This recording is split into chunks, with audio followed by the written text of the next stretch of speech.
Developed by Heart Machine, Hyperlight Drifter is another beloved and well-crafted game that got its humble beginnings from a successful Kickstarter campaign.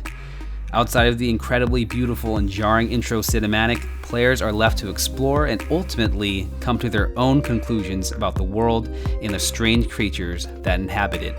From the jump, players assume the role of a nameless wanderer, equipped with nothing but a sword, a gun, and the ability to quickly dodge, all of which are upgradable.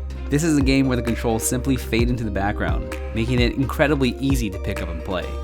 The Drifter moves at a comfortable pace, and one that's fast and precise enough to maneuver through the numerous dungeons and their platforms. And players will probably want to explore the world as much as possible for the numerous hidden items and power-ups.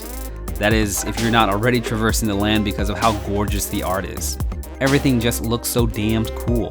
For this reason, I highly recommend you play this game at a slow pace. That is, if you're not killed first. For every skeleton that crawled out of an abandoned test chamber, I had a shotgun shell waiting for it if it decided to get too close.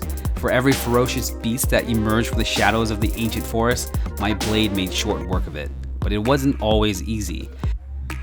Defeating enemies isn't a complicated matter, but I did prioritize some over others by how much they annoyed me. The game throws a lot of enemies on screen at once, and it's easy to get overwhelmed and make a fatal mistake. This is especially true during some boss fights, which feature a lot of elements that I had to pay attention to. Combat in Hyperlight Drifter is fast simply because death is for the slow. Every time I died, I understood why, and I found myself learning the attack patterns of each enemy, using my ranged weapon if necessary, and closing the gap when it was most advantageous.